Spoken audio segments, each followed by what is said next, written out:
Une phrase mal dite peut ruiner toute une vie. Non pas à cause de la phrase en elle-même, mais de ce qu'elle révèle. Un esprit qui se sabote, qui abandonne avant d'agir, qui se répète des excuses comme si elles étaient des vérités.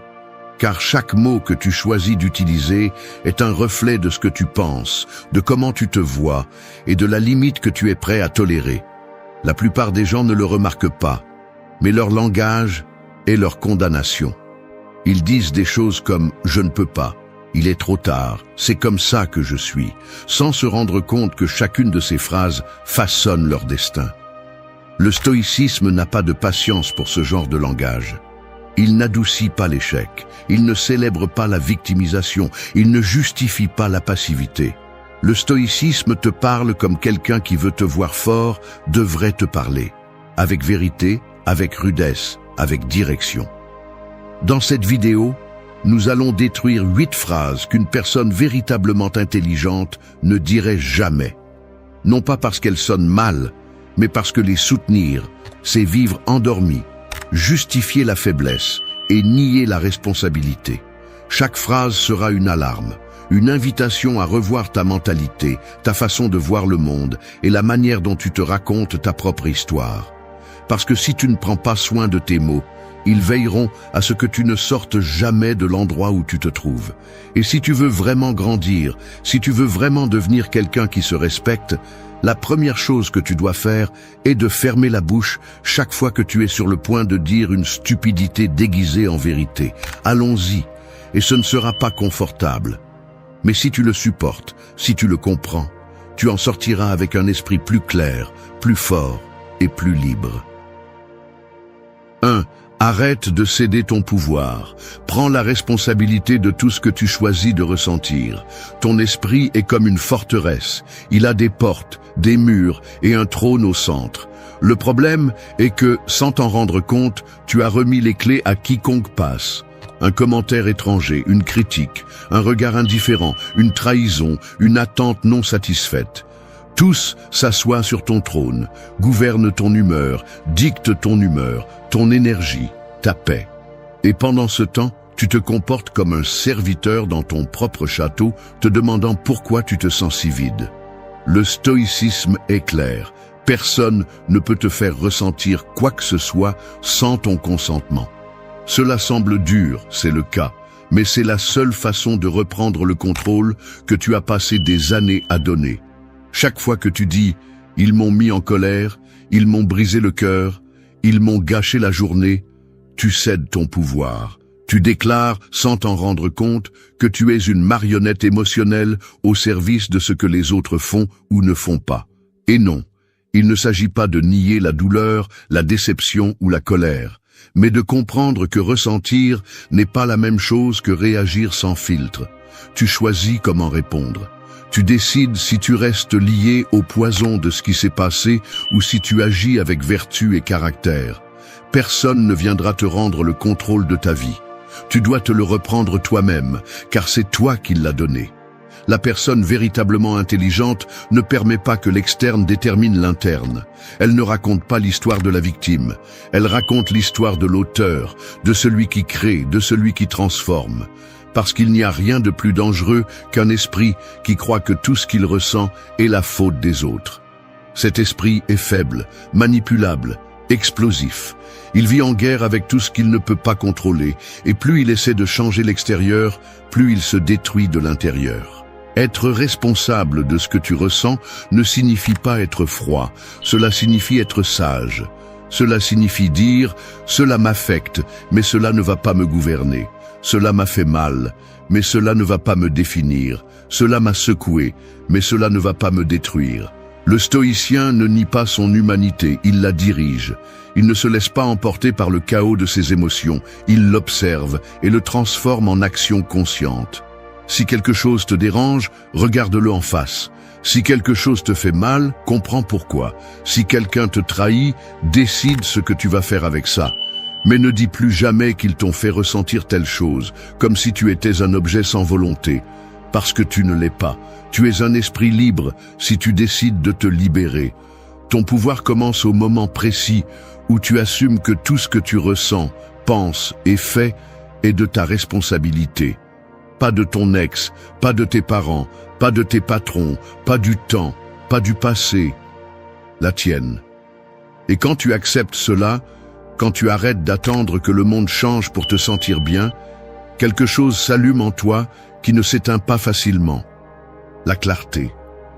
Celle qui te dit que oui, il y a des choses qui font mal, mais elles ne te brisent pas si tu ne te laisses pas faire. Que oui, il y a des gens qui échouent, mais ils ne te vident pas si tu ne te donnes pas. Que oui, il y a des jours de merde, mais même ces jours-là, tu choisis comment les affronter. Récupérer ton pouvoir est un acte de courage. C'est te regarder dans le miroir et arrêter de blâmer tout ce qui est autour. C'est reprendre le trône de ta forteresse intérieure, fermer les portes que tu as ouvertes par faiblesse et commencer à te gouverner avec fermeté, avec caractère et avec une vérité que tu n'as plus besoin de crier. Personne n'a plus de pouvoir sur toi que toi-même. 2. Le « je ne peux pas » n'existe pas, tu le dis seulement parce que tu as déjà abandonné. Un esprit qui dit « je ne peux pas » est comme un oiseau qui est né avec des ailes, mais qui insiste sur le fait que le ciel n'a pas été fait pour lui. Chaque fois que tu le répètes, tes ailes s'affaiblissent un peu plus, non pas par manque de force, mais par manque de foi. Le « je ne peux pas » n'est pas une déclaration de réalité, c'est une sentence auto-imposée qui enterre ton potentiel avant même de l'essayer. Et le plus tragique, c'est que nous ne le disons pas comme un mensonge, nous le disons comme si c'était vrai, comme si c'était déjà décidé que quelque chose est hors de notre portée. Personne ne naît avec des limites écrites. La limite naît lorsque tu commences à te parler comme un perdant. La phrase « je ne peux pas » est une façon élégante de se rendre sans paraître lâche, mais c'est exactement ce que c'est, une excuse bien déguisée. Et tu le sais. Parce que si quelqu'un te mettait une arme sur la tête et te disait d'essayer, tu le ferais. Peut-être que tu ne le ferais pas parfaitement, peut-être que tu échouerais, mais tu le ferais. Alors ce n'est pas que tu ne peux pas, c'est que tu ne te pousses pas assez. Tu attends que les conditions soient parfaites, que la motivation t'accompagne, que la peur disparaisse comme par magie. Et pendant ce temps, le temps passe et tu continues à te vendre le même mensonge. Je ne peux pas. Le stoïcisme ne tolère pas ce genre de langage, parce qu'il sait que ce que tu dis façonne ce que tu crois, et ce que tu crois détermine ce que tu fais. Marc Aurèle n'a pas dit « je ne peux pas » lorsque l'Empire s'effondrait. Épictète n'a pas dit « je ne peux pas » malgré le fait qu'il ait été esclave. Ils ont compris quelque chose que tu dois aussi comprendre. Le pouvoir n'est pas dans ce qui t'arrive, mais dans ce que tu décides de faire avec. Et quand tu dis « je ne peux pas », tu donnes ce pouvoir au confort, à la peur, à l'insécurité qui se nourrit de tes paroles. Chaque fois que tu répètes cette phrase, ton esprit l'enregistre comme un ordre. C'est comme si tu lui disais « arrête, n'essaie même pas, tu ne vaux pas assez ». Mais quand tu changes de langage, quand tu dis « je vais trouver un moyen », cela me dépasse pour l'instant, mais je vais grandir. Ton cerveau réagit différemment. Il s'active, il cherche des solutions, il crée des chemins là où il ne voyait auparavant que des murs. Parce que ta capacité n'est pas limitée par tes conditions externes, mais par ton dialogue interne. Personne ne naît en sachant tout. Personne ne commence en étant fort, courageux ou capable. On apprend, on construit, on s'entraîne. Mais si tu n'essaies même pas parce que tu t'es déjà dit que tu ne peux pas, tu deviens ton pire ennemi. Tu n'as pas besoin de plus de talent, tu as besoin de plus de décision. Tu n'as pas besoin de conditions parfaites, tu as besoin d'engagement. Et surtout, tu as besoin de surveiller chaque mot qui sort de ta bouche, parce que chaque mot est une brique dans la structure de ton esprit. Si ton langage est faible, ton caractère sera faible. Si ton langage est défaitiste, tes actions seront médiocres. La vraie limite n'est pas à l'extérieur, elle est dans ce que tu te répètes quand personne ne t'écoute. Alors la prochaine fois que tu es sur le point de dire « je ne peux pas », tais-toi. Respire, fais-le quand même si ta voix tremble, même si ton corps fait mal, même si ton esprit crie pour que tu t'arrêtes. Parce que chaque fois que tu brises ce schéma, chaque fois que tu affrontes quelque chose sans garantie, tu écris une nouvelle histoire en toi. une histoire dans laquelle tu ne te caches pas derrière la peur, mais tu l'utilises comme moteur pour avancer. Et si tu échoues, ce n'est pas grave. Tu as essayé. Et cela fait déjà de toi quelqu'un qui vit, pas quelqu'un qui survit en répétant des excuses. Le « je ne peux pas » est un poison doux. Il te tue lentement, mais sûrement. Brise cette barrière, même si tu dois le faire à coups de poing. Parce que de l'autre côté, il n'y a pas seulement la réussite, il y a ton respect de toi-même. Et ça, mon frère, ça ne se négocie pas. 3. Si tu ne le remets pas en question, tu le répètes, et cela te détruit lentement. Beaucoup vivent comme des échos de voix étrangères. Ils marchent en répétant des phrases qui ne leur appartiennent pas, des coutumes qu'ils n'ont jamais choisies, des émotions qu'ils ont héritées sans les comprendre. Ils se lèvent chaque jour, non pas pour avancer, mais pour continuer à jouer un rôle que quelqu'un d'autre a écrit.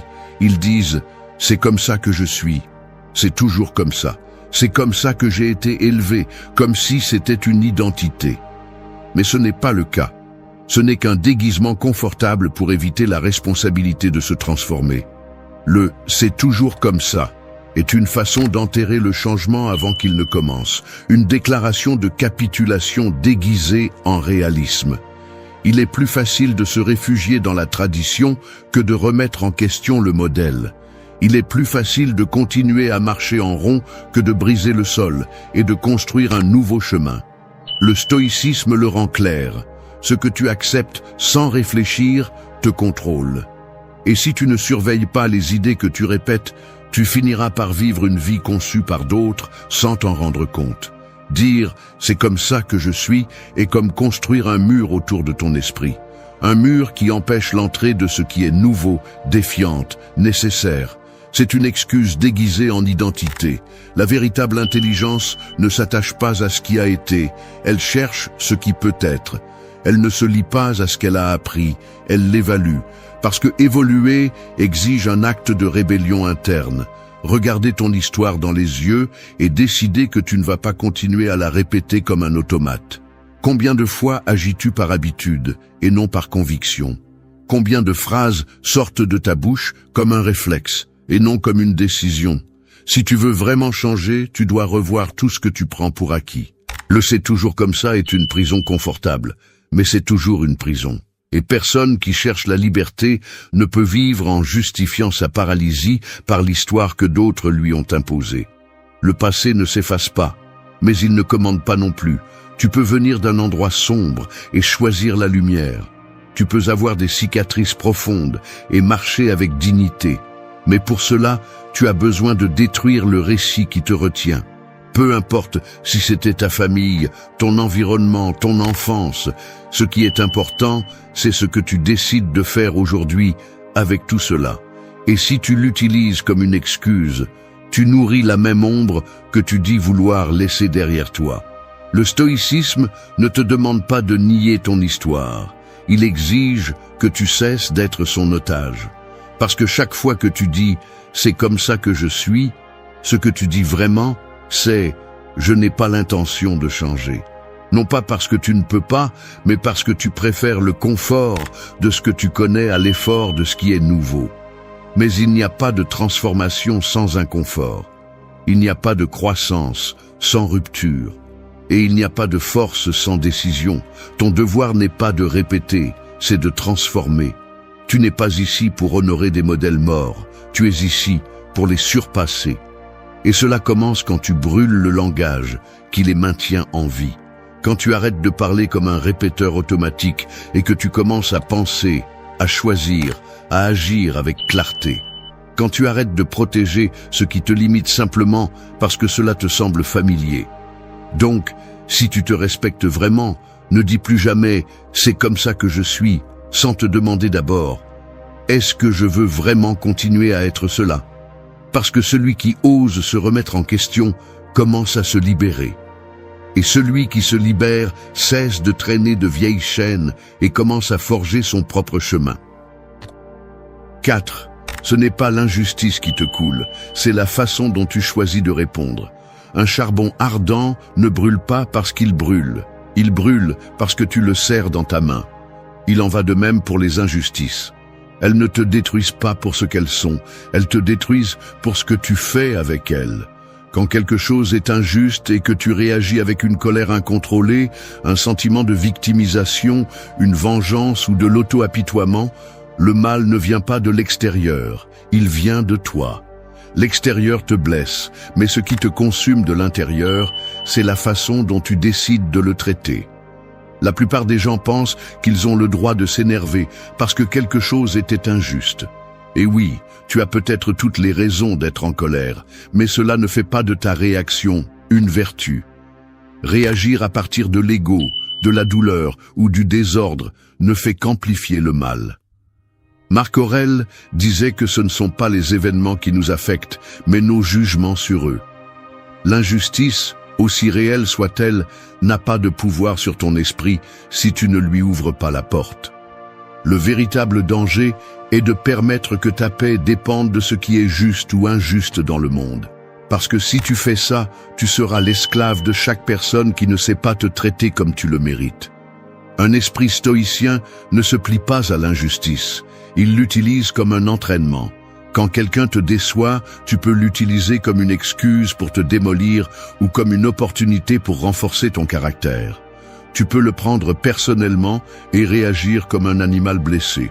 Ou tu peux t'élever et agir à partir de la raison. Ce n'est pas de la résignation, c'est de la sagesse. Le stoïcien ne devient pas insensible, il devient plus fort, plus clair, plus maître de lui-même.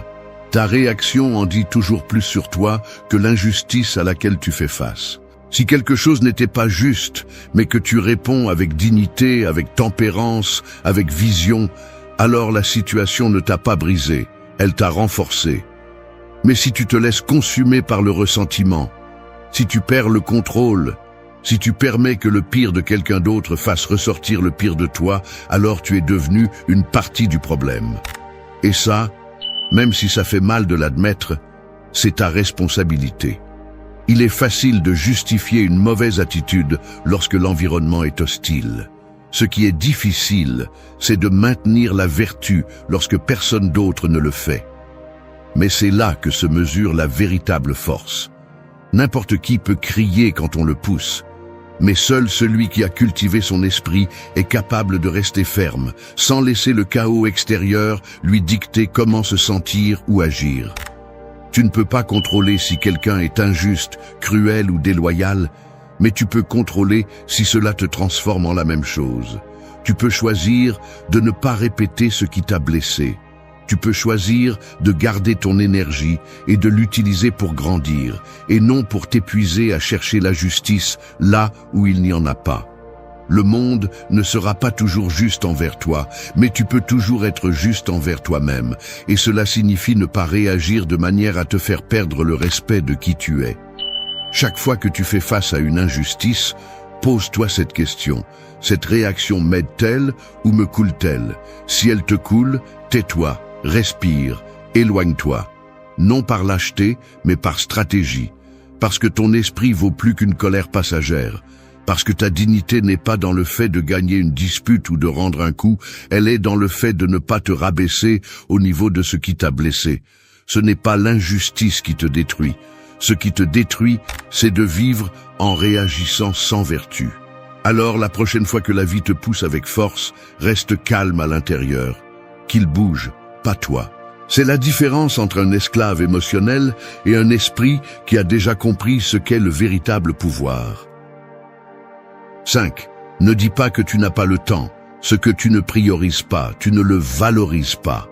La vérité est que tu as le temps. Tu l'as toujours eu. Ce qui se passe, c'est que tu le gaspilles, le distribuant comme s'il était infini, le mettant au service de tout ce qui est urgent, superficiel, ce qui te distrait. Puis, quand il s'agit de toi, de ce qui te construit, de ce qui compte vraiment, tu te répètes l'excuse parfaite « je n'ai pas le temps ». Et là, juste là, tu commences à te trahir. Dire que tu n'as pas le temps est la façon la plus élégante de dire que quelque chose n'est pas assez important pour toi. Parce que tu l'as, seulement tu le remplis avec ce qui te donne une gratification rapide, avec ce qui t'évite de penser, avec ce qui t'anesthésie. Du temps pour les réseaux sociaux, pour les ragots, pour te plaindre, pour éviter l'inconfort, il y en a toujours. Mais du temps pour entraîner ton corps, lire quelque chose qui te réveille, t'asseoir pour organiser ton esprit, apprendre à être avec toi sans bruit. Cela tu le remets à plus tard, tu l'oublies, tu le laisses pour plus tard. Et ce plus tard devient une vie qui n'avance pas, qui se répète, qui s'éteint. Le stoïcisme n'accepte pas l'excuse du temps. Parce que si quelque chose est important, on le fait. Et si on ne le fait pas, c'est parce que ce n'est pas important. C'est aussi simple que ça. Marc Aurèle a écrit ses pensées au milieu des guerres, au milieu du chaos. Non pas parce qu'il avait plus d'heures que toi, mais parce qu'il savait que la vie s'échappe. Que ce que tu ne fais pas aujourd'hui, tu ne le feras probablement jamais. Que le temps est une monnaie que tu ne peux pas économiser, seulement dépenser. Et ce que tu fais chaque jour dit exactement ce que tu construis ou détruis. Tu choisis à quoi tu donnes ton temps. Et avec cela, tu choisis en qui tu te transformes. Si tu vis en courant après l'urgent, ce qui crie le plus fort, ce que tout le monde attend de toi, tu vas perdre l'essentiel. Ce qui te soutient, ce qui te connecte avec toi.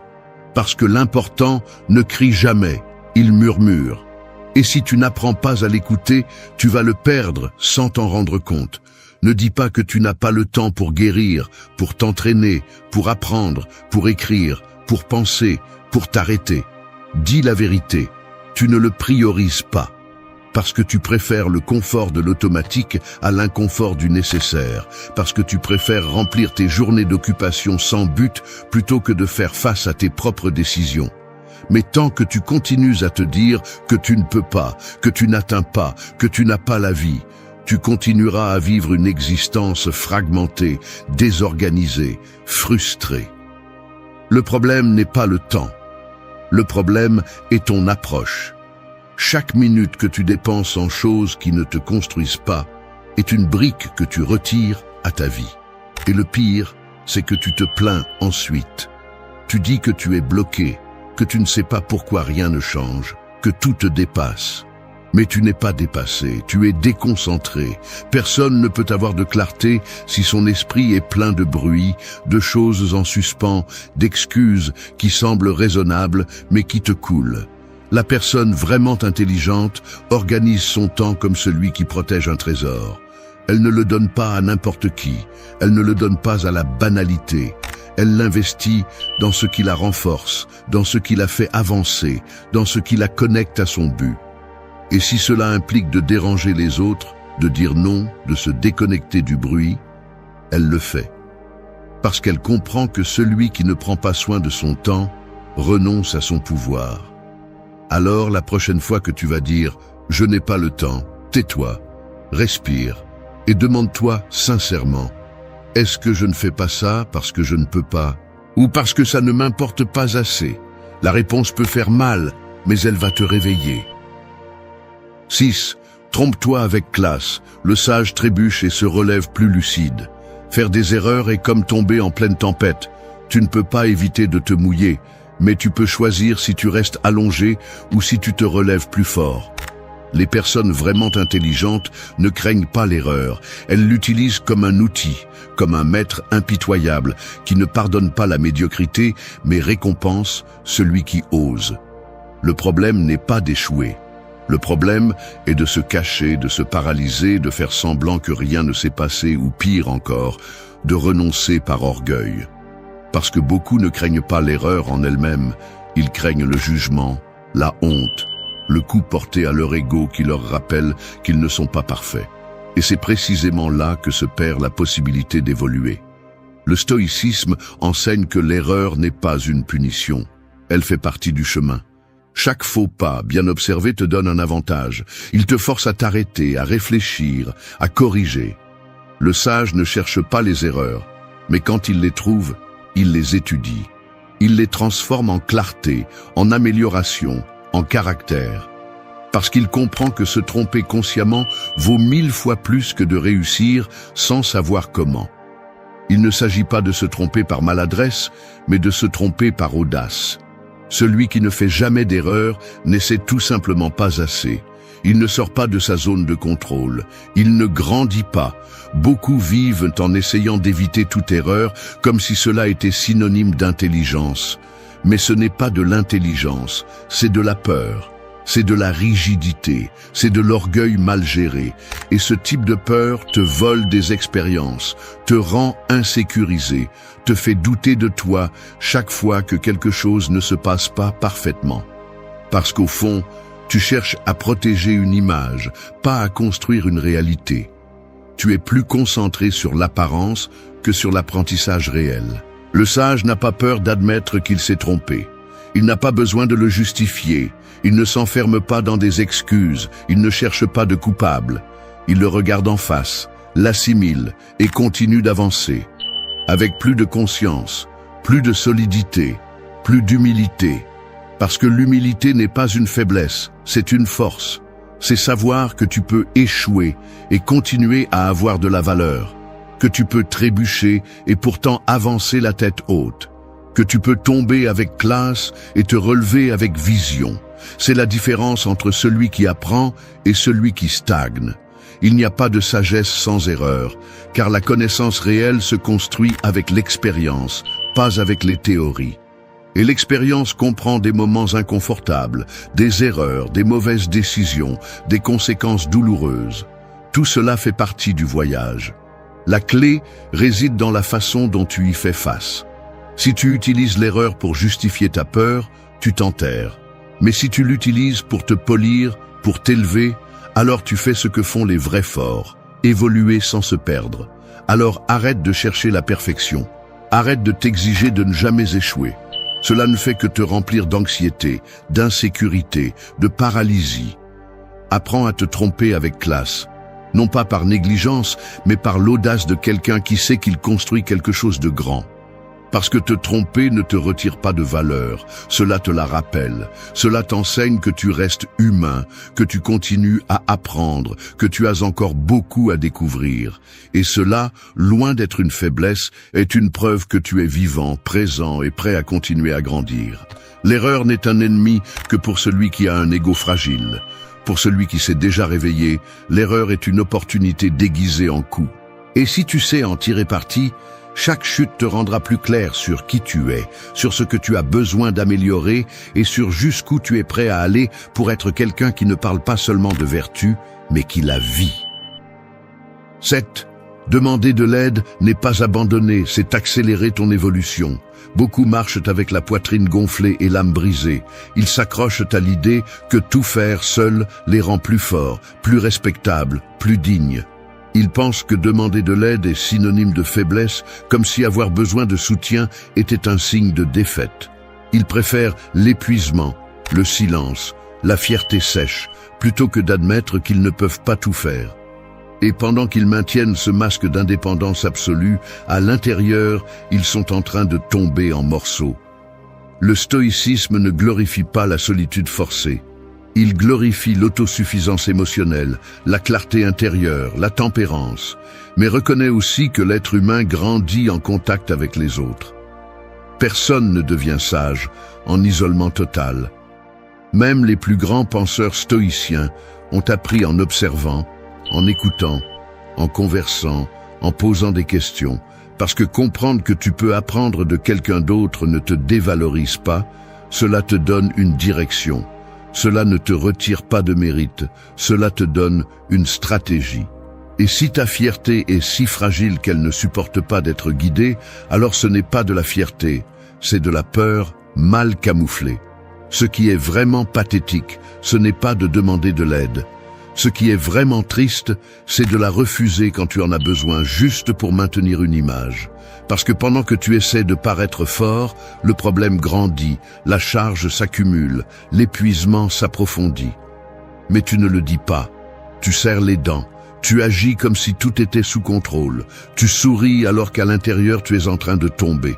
Et chaque jour que tu fais ça, tu sacrifies ton évolution pour maintenir une façade inutile. L'esprit fort n'est pas celui qui n'a jamais besoin de soutien, c'est celui qui sait quand et comment le demander sans perdre sa dignité. Parce que demander de l'aide n'est pas abandonner, c'est reconnaître tes limites pour les dépasser. C'est un acte de responsabilité, pas de défaite. C'est dire « je ne sais pas ça ».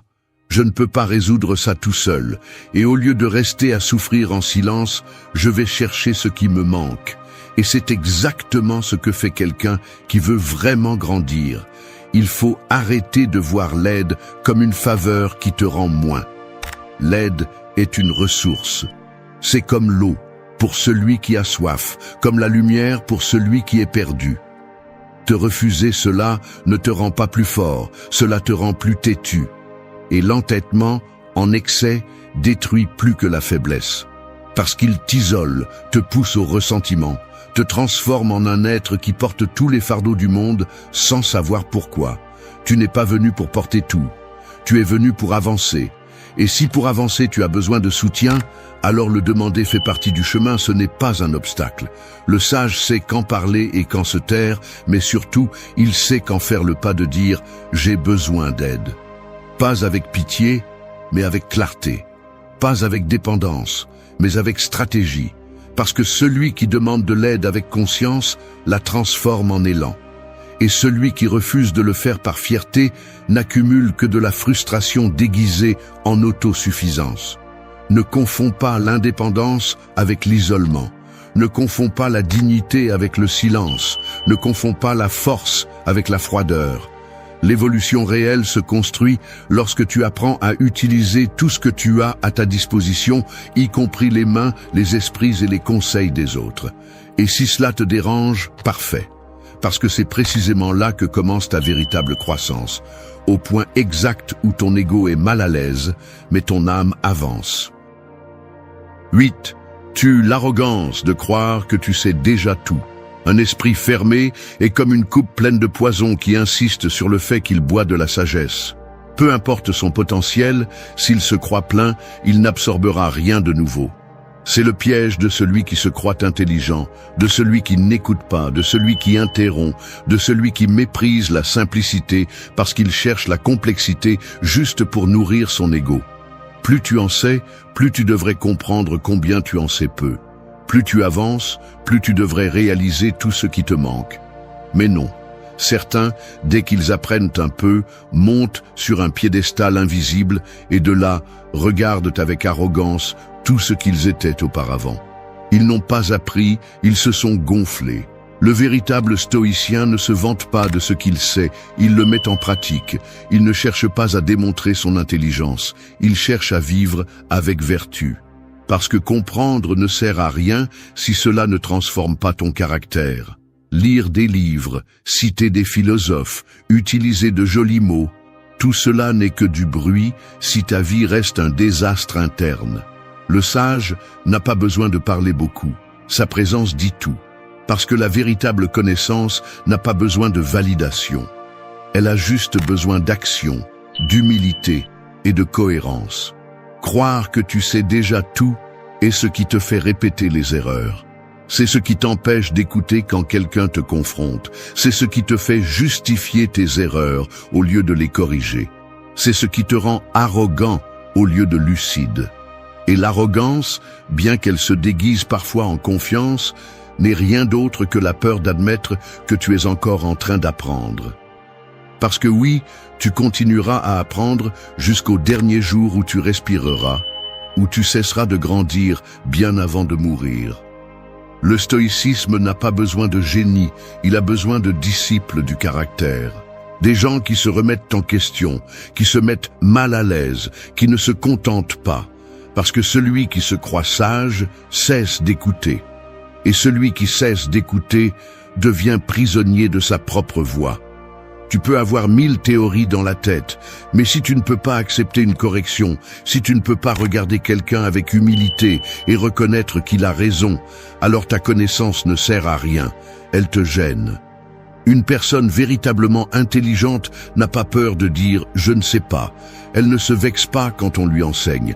Elle ne résiste pas au changement simplement parce qu'il vient de quelqu'un qu'elle considère comme inférieur. Elle écoute tout le monde, apprend de tout le monde, même du plus maladroit, même de celui qui échoue, même du silence. Parce qu'elle comprend que la croissance n'a pas de hiérarchie, que la vérité peut venir de n'importe quel coin et que la seule chose qui t'empêche de la recevoir est ton ego.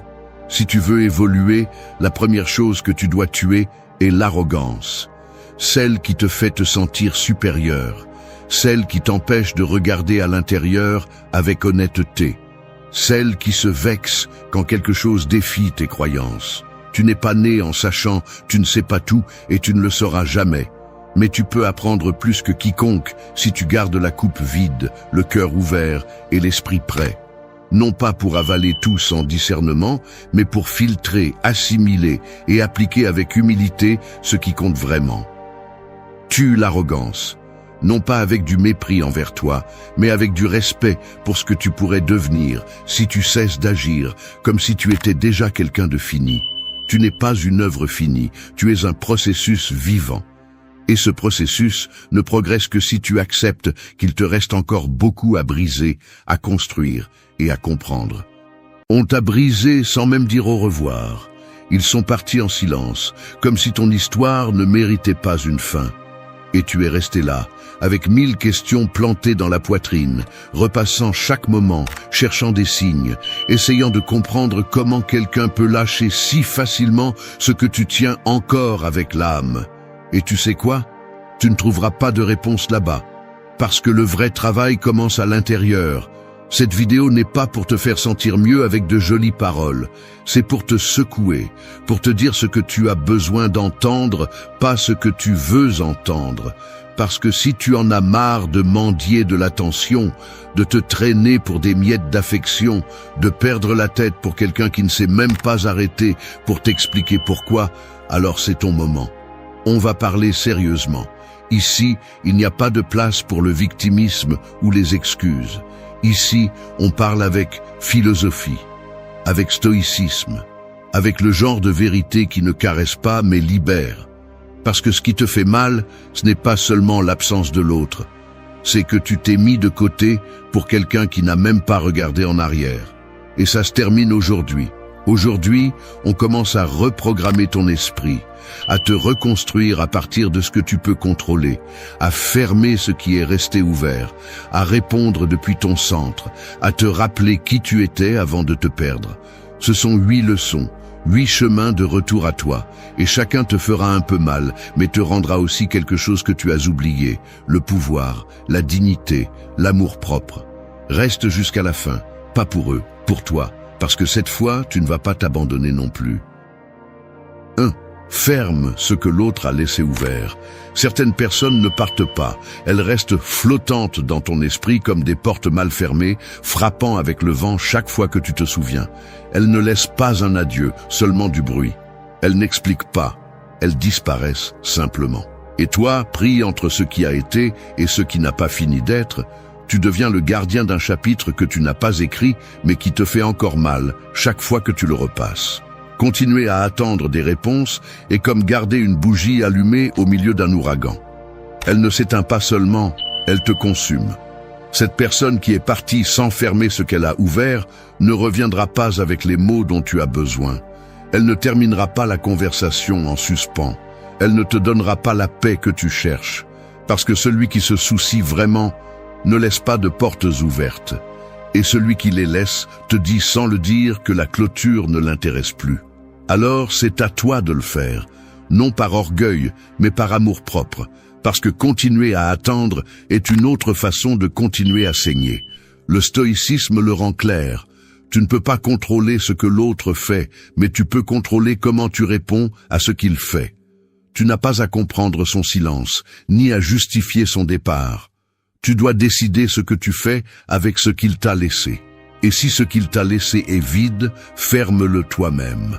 Que ta voix et ton cœur ne tremblent pas. Parce que la blessure ne se ferme pas d'elle-même. Elle se ferme avec une décision. Fermer n'est pas nier ce que tu as ressenti. Ce n'est pas faire semblant que ça n'a pas fait mal. C'est accepter que celui qui n'est pas resté ne mérite pas de continuer à te voler de l'espace dans l'esprit. C'est choisir de lâcher ce qui t'ancre à un passé qui ne bouge plus. C'est comprendre que parfois la dignité pèse plus que la nostalgie. Et que seul celui qui se respecte est capable de continuer sans s'accrocher. Commence par des actes petits. Efface ce que tu gardes au cas où il reviendrait. Arrête de regarder s'il était connecté. Arrête de repasser ce que tu as dit ou pas dit. Il ne s'agit plus de régler quoi que ce soit avec cette personne. Il s'agit de te réparer toi. Et cela commence lorsque tu arrêtes de tenir l'autre responsable de la douleur que tu choisis de continuer à porter. La clôture n'est pas un luxe que te donne celui qui est parti. C'est un cadeau que tu te fais lorsque tu décides de lâcher prise. Même si tu manques de réponse, même si tu n'as pas de justice, même si tu ne sais pas pourquoi ça s'est terminé ainsi. Tu n'as pas besoin de tout ça pour guérir. Tout ce dont tu as besoin, c'est le courage de dire stop, de regarder en avant, de revenir à toi. Ferme ce que l'autre a laissé ouvert. Parce que si tu le laisses ainsi, tu continueras à marcher avec des portes qui frappent dans ta tête. Et ce n'est pas la vie, c'est la prison. Et tu n'es pas né pour vivre enfermé dans ce que quelqu'un d'autre n'a pas su prendre soin. Tu es né pour te reconstruire, pour te choisir, pour avancer. Pas avec rancœur, mais avec la force de celui qui a compris que sa paix ne peut dépendre de la clôture que l'autre n'a jamais donnée. 2. Arrête de chercher des réponses dans le silence des autres. Le silence des autres est comme une pièce vide dans laquelle tu insistes à crier, espérant que quelqu'un réponde de l'autre côté. Mais personne n'est là. Il n'y a que toi, tournant en rond avec l'écho de tes propres doutes. C'est cet endroit sombre où se cache l'anxiété, où grandissent les histoires que tu inventes pour comprendre ce qui n'a pas d'explication. Et plus tu écoutes, plus tu te perds. Continuer à chercher un sens dans ce que quelqu'un a décidé de taire est comme essayer de résoudre un puzzle avec des pièces qu'on ne t'a jamais données. Peu importe combien tu essaies, tu ne le compléteras pas. Et pourtant, tu es là, attendant que cette personne dise quelque chose, qu'elle clarifie, qu'elle revienne, qu'elle se repente. Tu restes coincé dans le jeu d'interpréter les gestes, d'analyser son absence comme si c'était un langage caché que tu comprendras un jour. Mais ce n'est pas le cas.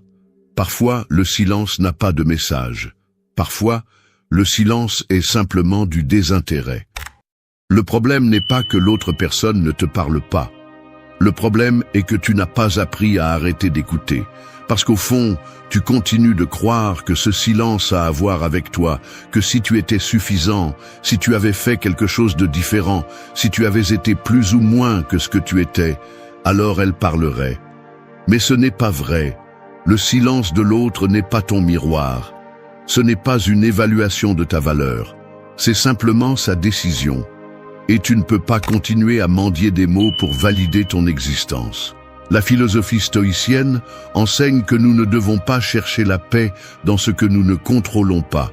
Tu ne peux pas contrôler si quelqu'un te parle, si elle t'explique, si elle regarde à nouveau vers où tu es. Mais tu peux contrôler ce que tu fais avec cet espace vide. Tu peux le remplir de souffrance ou tu peux le remplir de pouvoir. Parce que même si cela ne semble pas être le cas, ce silence est une opportunité. Une opportunité pour t'écouter, pour retrouver ta voix, pour arrêter de vivre en fonction de ce que l'autre choisit de taire. Quand tu passes autant de temps à attendre une réponse, tu perds la connexion avec toi-même. Tu arrêtes d'agir pour toi et commences à vivre en fonction de quelqu'un d'autre. Ta journée tourne autour d'une notification. Tes émotions dépendent d'un mot. Et c'est une façon subtile de te perdre. On ne le remarque pas, mais ça fait mal. Et cette douleur devient une routine. Tu t'habitues à attendre. Tu t'habitues à vivre avec l'âme, en pause. Mais tu n'es pas venu dans cette vie pour interpréter les silences. Tu es venu pour créer ta propre voix. Et cette voix n'a pas besoin d'être validée par personne. Tu n'as pas besoin d'une explication pour fermer un cycle. Tu n'as pas besoin d'une conversation pour avancer. Tu as juste besoin de décider que tu ne vas plus mettre ta valeur entre les mains des autres. Parce que chaque fois que tu cherches des réponses chez quelqu'un qui n'est plus là, tu lui donnes le contrôle de tes pensées. Et personne ne mérite de vivre dans ton esprit s'il n'est pas capable d'habiter ta vie. Ce n'est pas facile. Je sais, mais c'est nécessaire. Parce que quand tu arrêtes d'écouter ce silence étranger, une autre chose commence à s'entendre. Ta décision, ta clarté, ton pouvoir. Et alors, ce qui était autrefois vide devient un espace. Et cet espace, tu le remplis avec des actions, avec un but, avec une vie qui ne tourne plus autour de celui qui n'a pas su rester. Alors arrête de chercher des réponses chez celui qui a déjà choisi de ne pas te les donner. Non par fierté, mais par paix. Non par froideur, mais par intelligence. Parce qu'il y a un point où comprendre n'est plus aussi important que guérir. Et ce point arrive quand tu choisis d'arrêter de poser des questions. 3. Ne réagis pas depuis la douleur, réponds depuis ton centre. Un esprit blessé est comme un animal acculé. Quand il se sent en danger, il ne pense pas, il attaque. Et toi, chaque fois que tu réagis depuis la douleur, tu agis comme cet animal, sans contrôle, sans direction, sans conscience de ce que tu provoques. Le problème est que cet instinct, bien qu'il te fasse te sentir fort pour un moment, te fait presque toujours plus de mal à toi qu'aux autres. Il te rend esclave de la blessure, pas maître de toi. Nous avons tous ressenti ce besoin impulsif de répondre à un message blessant, de chercher un dernier mot, d'exiger des explications, de vouloir que l'autre réalise tout ce qu'il a provoqué. Mais agir depuis cette émotion brute est comme construire sur un tremblement de terre. Rien ne tient. Parce que quand tu parles depuis la colère, ce n'est pas toi qui parles, c'est ta blessure. Quand tu décides depuis la rage, ce n'est pas toi qui décides, c'est ta peur. Et quand tu vis depuis la douleur, tu ne vis pas, tu survis. Le stoïcisme ne te dit pas de ne pas ressentir. Il te dit de ne pas être dominé par ce que tu ressens. Ressentir de la douleur est humain. Mais laisser la douleur prendre le volant est une forme d'autodestruction déguisée en impulsion. Le sage n'est pas de réprimer l'émotion, mais de la reconnaître sans la laisser commander. Parce que ce que tu fais dans les minutes où tu es le plus brisé peut marquer des mois entiers de regrets. Quand quelqu'un te blesse, tu as deux options. Réagir depuis la blessure ou répondre depuis ton centre. Réagir est immédiat, automatique, émotionnel. C'est agir sans penser. Répondre est différent. C'est arrêter, respirer, revenir à toi. Penser à qui tu veux être, pas à comment faire ressentir à l'autre ce que tu ressens. Parce que même si ta douleur est valide, cela ne justifie pas de devenir une version de toi que tu ne respecteras pas plus tard. Revenir au centre est un acte de pouvoir. C'est choisir de ne pas être la victime du jeu de l'autre. C'est te rendre compte que tu n'as pas besoin de gagner une discussion pour gagner ta paix. Que tu n'as pas besoin de prouver quoi que ce soit à qui que ce soit si tu te possèdes déjà. Que ton silence peut être plus fort que n'importe quel cri. Parce que parfois, le plus courageux n'est pas de répondre avec plus de feu, mais d'éteindre l'incendie et de marcher dans la direction opposée. Tu sais quand tu agis depuis la douleur. Tu le sens dans ton corps, dans ta voix, dans ta pensée accélérée. C'est ce moment où tout semble urgent. Mais si tu dois agir avec urgence émotionnelle, tu vas presque toujours mal agir. C'est pourquoi la première étape est de s'arrêter. Respire. Attends. Que la douleur parle si elle veut, mais qu'elle ne décide pas pour toi. Tu n'as pas besoin de vengeance. Tu as besoin de clarté. Tu n'as pas besoin de réponse. Tu as besoin d'équilibre. Et cela s'obtient en revenant au centre chaque fois que tu sens que tu te perds. Ce point est crucial parce que tu ne peux pas guérir ce que tu continues à répéter. Si tu réagis toujours de la même manière, tu continueras à ressentir la même douleur. Changer n'est pas seulement laisser partir des personnes, c'est aussi arrêter de réagir comme avant. C'est apprendre à t'arrêter juste au moment où ton ego veut exploser. C'est faire le contraire de ce que tu ferais si tu étais ta version la plus blessée. Parce que quand tu fais ça, quand tu choisis depuis le calme, tu reprogrammes ton esprit. Tu coupes le cycle, tu avances. Et c'est le but, que la douleur ne décide pas pour toi. Que tu sois celui qui prend le contrôle, même au milieu du chaos. Parce que quand tu apprends à répondre depuis ton centre, tu cesses d'être emporté par la tempête et tu commences à devenir celui qui la traverse sans perdre le cap. 4. Lâche celui qui est parti, non pas par vengeance mais par dignité. S'accrocher à quelqu'un qui est déjà parti, c'est comme essayer d'embrasser de la fumée. Tu le sens un instant, tu crois qu'il est toujours là, mais quand tu fermes les bras, il n'y a rien. Et pourtant tu insistes, Tu cherches des signes là où il n'y en a pas, des excuses qui justifient son départ, des raisons pour comprendre ce qui n'a pas de sens. Mais dans cette tentative de maintenir ce qui n'existe plus, tu t'épuises, tu te vides, tu te perds. Parfois, la personne ne part pas seulement physiquement. Elle part bien avant, mais tu ne veux pas le voir. Elle part dans son indifférence, dans son manque d'engagement, dans la façon dont elle t'ignore pendant que tu es toujours là, attendant quelque chose qui n'arrivera plus. Et quand elle s'éloigne enfin, tu restes coincé dans une sorte de limbo émotionnel, essayant de maintenir une connexion que l'autre a déjà coupée depuis longtemps. Tu t'accroches non pas parce qu'elle n'est pas partie, mais parce que tu ne sais pas comment lâcher prise. Le stoïcisme t'apprend que lâcher prise n'est pas une faiblesse, c'est de la sagesse. C'est avoir le courage d'accepter ce que tu ne peux pas contrôler et le pouvoir de laisser aller ce qui ne te soutient plus. Car continuer à porter quelqu'un qui t'a lâché, c'est te trahir toi-même. C'est te mettre en dernier. C'est nier ta propre valeur juste pour ne pas rester seul. Ne confonds pas lâcher prise avec la haine.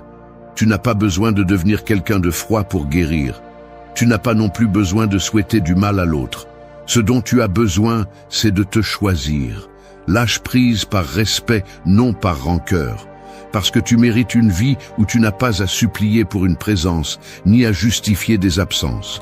Tu mérites des liens réciproques, non des chaînes déguisées en amour. Et cela commence quand tu reconnais que celui qui est parti ne fait plus partie de ton chemin, et que chaque pas que tu fais en regardant en arrière est un pas que tu ne fais pas vers toi.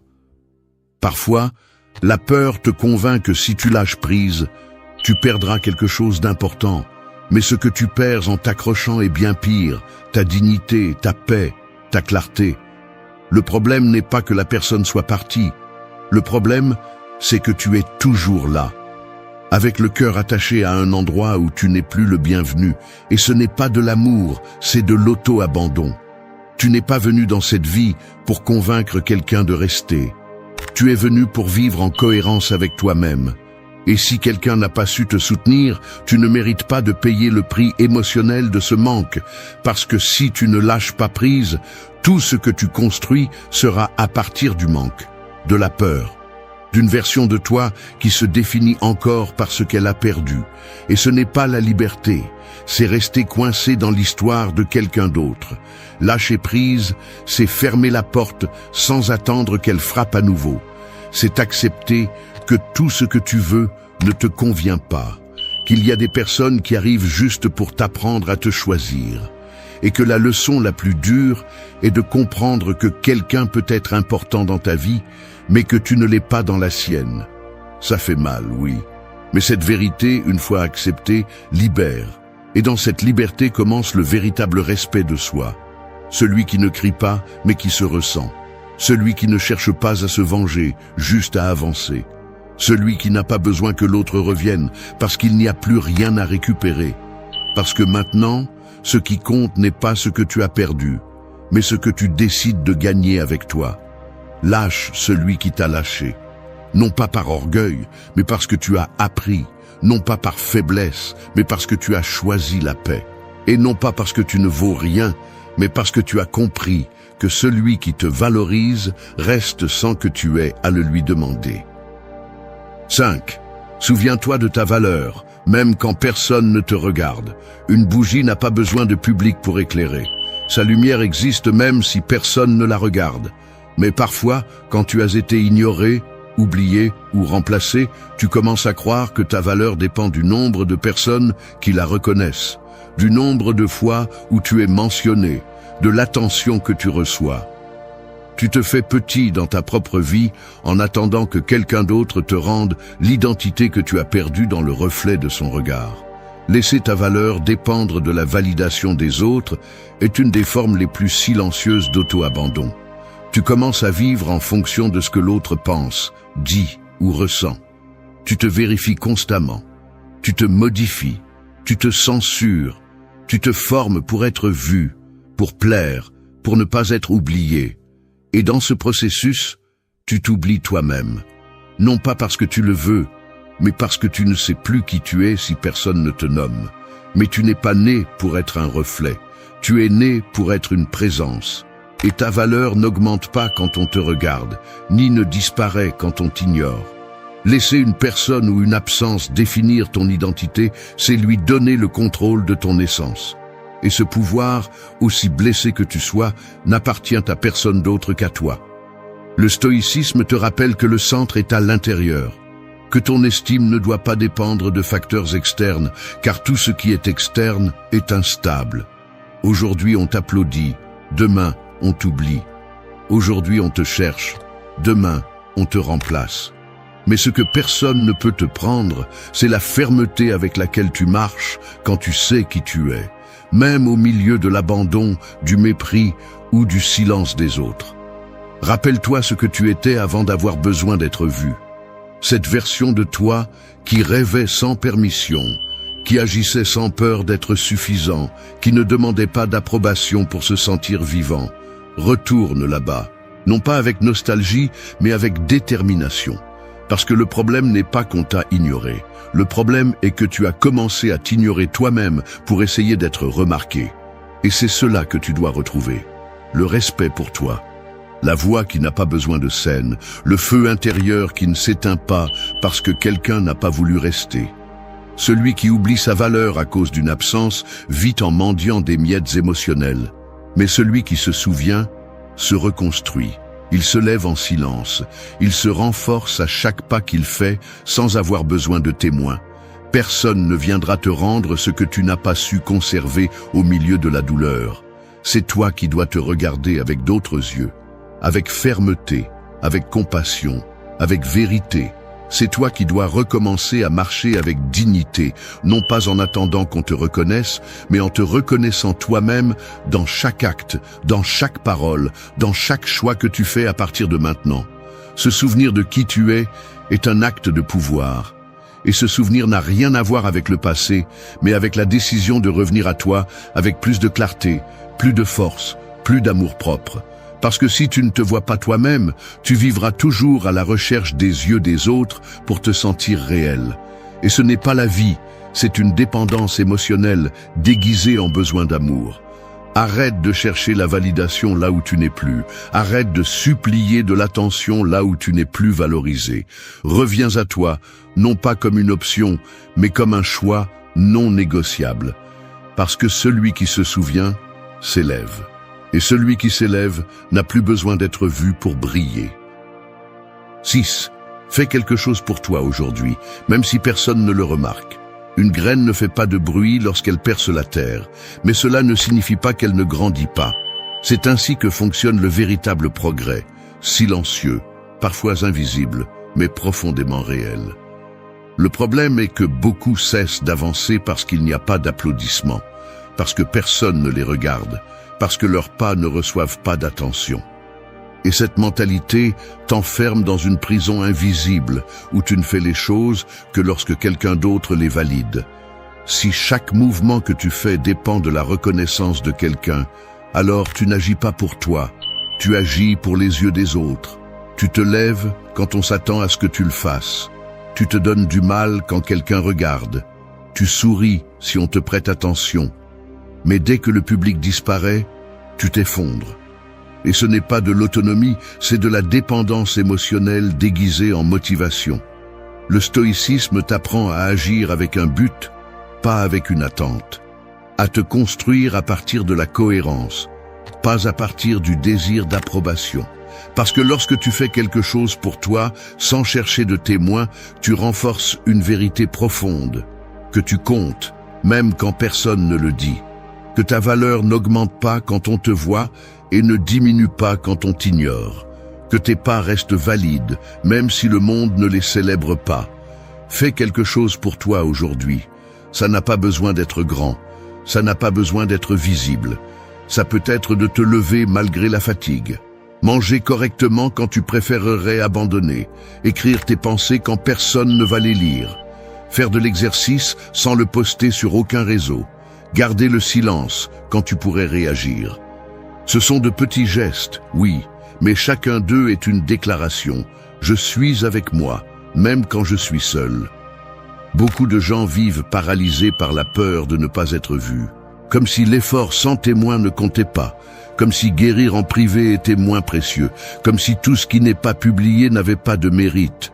Mais la vérité est celle-ci, la chose la plus puissante que tu feras pour toi sera dans l'intimité, sans filtre, sans like, sans reconnaissance, juste toi, faisant ce qu'il faut pour devenir qui tu as besoin d'être. Et c'est de la discipline émotionnelle. Faire ce qui est juste, même si personne ne s'y attend. Suivre ton processus, même si personne ne le comprend. Te lever sans faire de bruit, avancer quand personne ne t'applaudit. Parce que dans ce silence, tu construis quelque chose de plus fort que la validation. Tu construis le respect de toi-même. Le genre de respect qui ne se négocie pas. Celui qui ne cherche pas de récompense, juste la paix. Fais quelque chose pour toi aujourd'hui. Même si cela ne change pas le monde, cela changera le tien. Même si ce n'est pas visible, cela te transformera de l'intérieur. Même si personne ne le reconnaît, cela te rappellera que tu es présent. Parce que chaque petit acte est une brique de plus dans la structure de ta stabilité. Et quand viendra le jour où tout vacillera, la seule chose qui te soutiendra sera ce que tu as fait en solitude, sans caméra, sans témoin, sans récompense. Tu n'as pas besoin de prouver quoi que ce soit. Tu as juste besoin de te répondre par des actions. Tu es ici pour toi, pas pour répondre aux attentes des autres. Tu es ici pour guérir, pour grandir, pour marcher fermement même si personne ne le voit. Parce que si tu fais cela aujourd'hui, sans rien attendre, tu crées une version de toi qui n'a plus besoin du bruit extérieur pour avancer. Fais quelque chose pour toi, même si personne ne le remarque. Parce que tu le sauras. Et cela suffit. 7. Remplace l'impulsion d'écrire par l'habitude de t'écouter. L'impulsion d'écrire à quelqu'un qui n'est plus là est comme une fièvre émotionnelle. Tu as l'impression que si tu ne le fais pas, tu vas exploser. C'est comme si ton esprit avait besoin de décharger toute l'anxiété en ce seul point, croyant que quelques mots, un message, une réaction pourraient redonner un sens à tout. Mais ils ne le font pas.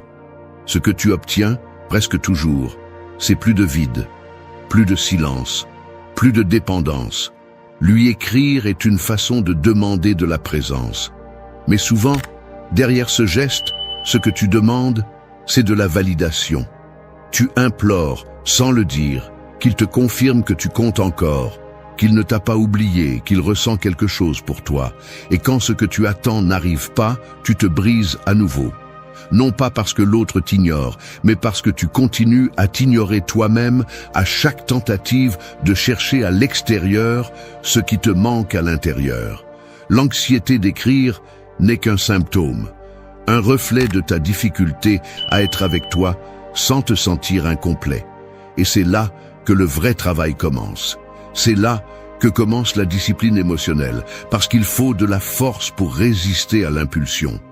Pour ne pas tomber dans le cycle, pour ne pas permettre que ta stabilité dépende d'une réponse que tu ne sais même pas si elle arrivera.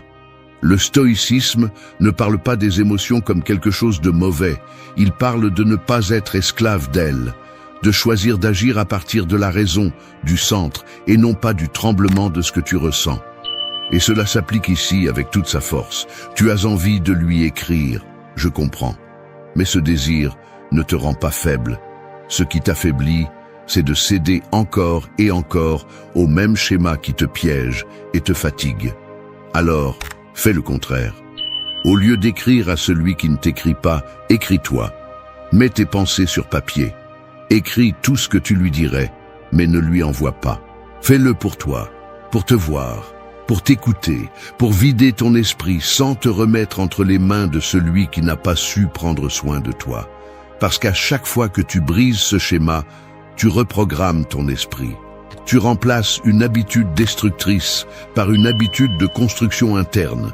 Il ne s'agit pas de répression, mais de direction. Tu n'évites pas de ressentir, tu apprends à le canaliser. Et ce simple geste, transformer un message non envoyé en une page écrite rien que pour toi, est un acte de pouvoir. Parce qu'il te rend le contrôle, parce que tu n'attends pas de réponse, parce que tu ne cherches rien à l'extérieur. Tu habites simplement ton émotion sans qu'elle te domine. Et dans cette habitude se forge une nouvelle version de toi, une qui n'a pas besoin de poursuivre ce qui s'est éloigné, une qui n'implore pas, qui ne se fatigue pas à chaque tentative ratée, une qui, au milieu du vide, se trouve. Parce que t'écrire est un acte d'amour-propre, c'est un rappel silencieux que tu es prêt à t'écouter, même si personne d'autre ne le fait. L'anxiété ne s'éteint pas avec un message envoyé. Elle se calme avec une action consciente. Elle se transforme avec la répétition, avec la pratique, avec la discipline. Et chaque fois que tu choisis de ne pas lui écrire, chaque fois que tu reviens à toi, au lieu d'aller vers celui qui n'est plus là, tu entraînes ton esprit à résister, à se soutenir, à être libre. Remplace cette impulsion par la présence, par une routine, par des mots pour toi, par des projets qui te connectent avec toi-même. Fais de ton besoin d'être entendu un pont vers ta propre compréhension, parce que personne ne va te sauver de cette anxiété si tu n'apprends pas à la contenir toi-même. Et c'est cela, la discipline émotionnelle. Te choisir, en silence, seul, encore et encore. 8. Mon retour commence en silence, mais avec fermeté. Toucher le fond n'est pas toujours une chute. Parfois, c'est un point de départ. Ce moment où, sans le crier, tu comprends que tu ne peux plus continuer de la même manière. Non pas parce que quelqu'un te l'a dit, non pas parce que tout s'est amélioré, mais parce que quelque chose en toi a fait clic. Parce que tu en as eu marre de te traîner, de te taire, de te supplier de te prêter attention et de ne pas te répondre. C'est là que naît cette phrase, non pas comme un beau slogan, mais comme une décision ferme. Aujourd'hui, je reviens à moi. Tu n'as pas besoin que le monde le sache. Il n'est pas nécessaire que les autres te comprennent, parce que ce retour n'est pas un spectacle, c'est un acte privé, intime, comme une cicatrice qui ne saigne plus, mais qui brûle encore.